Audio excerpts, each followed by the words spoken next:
Okay, so I'll try to speak loudly. I'm normally a more quiet person, but I will be walking you through this little game on how to build a decision support tool that is stakeholder approved.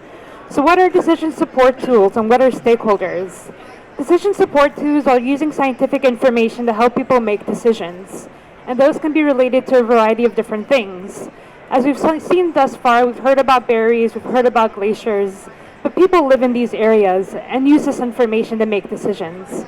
And as we found, when you actually start working with science and people, starting with people really produces the most impactful way to actually have your information be used. So, don't actually start programming. Don't create the tool. Talk to people first. Understand what they want to know. And from there, continue talking. We're not just dealing with one group of people normally when you work with these science-human interfaces. There's multiple different perspectives and different users.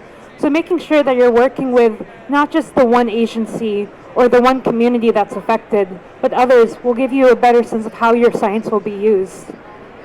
And ultimately, when you get to this step, are people not interested in what you're proposing? Well, as we're here in AGU, and there's almost 30,000 scientists here, how can we make sure that our impact is actually being made across a much broader swath of individuals? So I recommend, and as a lot of the co-production literature recommends, maybe taking a step back and starting over with a different question. But if people are interested, this is again that notion of co-production, working together. You can actually have quite an interesting collaboration when you're working directly with folks. So I think really at that point, that's where it makes the most sense to actually start developing. My background is actually in computer science and information technology.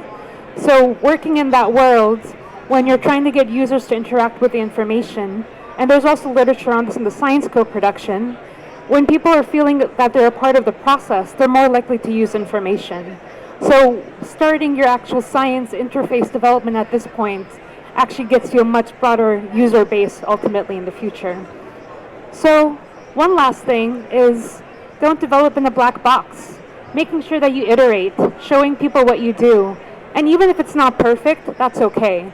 But it builds that trust and relationship with people that moving forward, they're going to be more likely to give you honest feedback, and you can also give them honest feedback as well. So this is kind of a funny way perhaps, but I think ultimately based in reality. My research is on decision support tools, it is on stakeholder and co-production, and I think it really does show that working with people from the outset, before you even come in with your own assumptions, builds for a more sustainable ecosystem. Thank you. Any questions?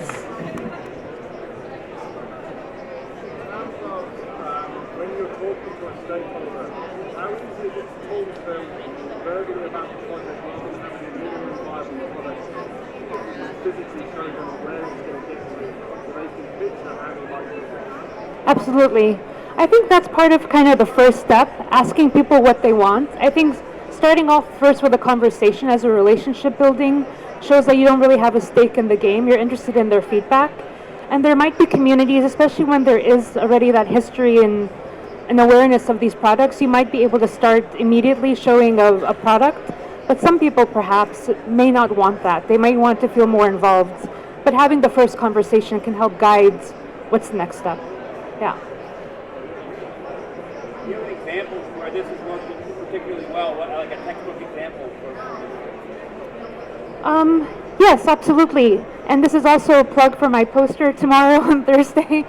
But I've been working down in Juneau, Alaska, and the Kenai Peninsula on glacial lake outburst floods. And we've been working with the National Weather Service, as well as the U.S. Geological Survey and other actors, as well as the University of Alaska Southeast, on developing products.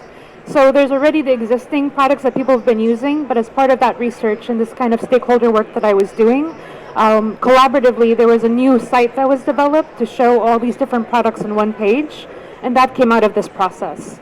So I have some information on that tomorrow at my poster tomorrow morning. Yeah. When and where is your poster? It's in the cryosphere section tomorrow, and I can give people directions if you have questions about it later. Thanks. Thank you.